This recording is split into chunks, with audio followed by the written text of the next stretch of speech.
lang i-air fryer ang talong guys or eggplant. So para iwas mantika, so nilagyan ko lang ng salt, konting-konting olive oil, imasa lang natin, saka natin siya i-air fryer kasi gagawa tayo ng marag talong or marag betinjan. So para iwas mantika, kaya masyado kasi siyang pag piniprito ito masyado siyang sumisiksik ng oil, kaya para iwas i-air fryer natin. So let's go na siya guys. Ayan, air fryer natin siya ng 30. Ano, 30. Ayan siya. Painit na rin tayo ng kawalit, nilagyan ng na gagawin nating marag, ganun, or sinabawang talong.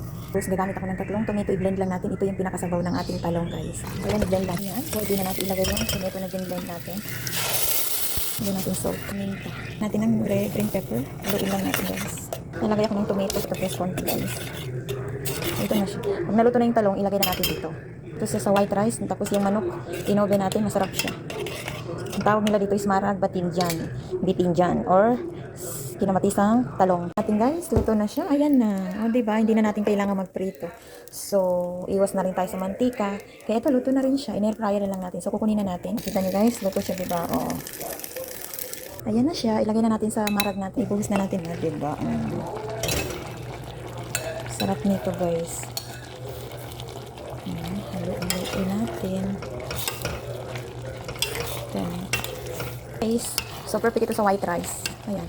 Pwedeng white rice tapos pritong isda, pwede rin. Or inihaw na manok, pwede rin. Ang sarap nito guys, i-try nyo.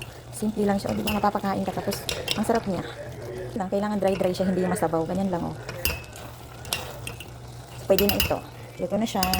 Ready to serve. Ako ng manok. Ay, ng sauce niya guys. Yan. Kaning garlic. Yung pang sauce natin sa manok guys. I-try nito guys at napakasarap niya. Para siyang barbecue ang lasa.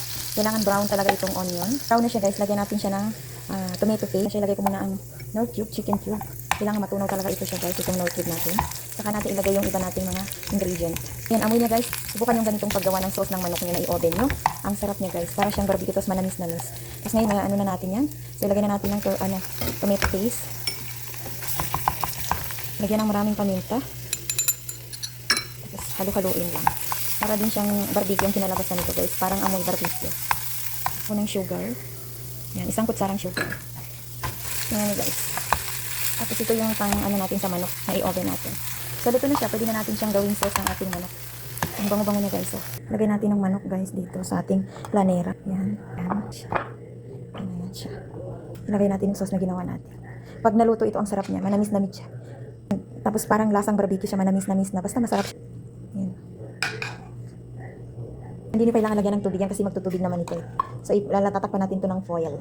So i-oven natin siya ng 40 minutes, ganun. Hanggang sa mag-dry-dry yung manok at magiging inihaw. Ganun. O sige, try na natin. Takpan natin ang foil guys, saka natin i-oven. Tayo ng ating nilutong talong. Yummy! Masarap ito sa white rice. Sarap. Na siya guys, ang sarap. White rice. Tapos chicken. Uwi na natin dahil luto. Natingnan nyo guys. So, para siyang mang inasa lang sa. Diba? Perfect sa white rice. Wow. Yan siya guys. Ano naman ang sauce niya? Ang sarap ng sauce niya. Yan na yung chicken. Guys, ang talong. Guys, maglalagay na tayo ng chicken. Ganyan. Tapos yung talong. No, diba? Perfect na partner niya guys. Kaya ayan. Late lunch. Ayan, kain po. Ang sarap po ng ating lunch. Ayan, ang sarap niya guys.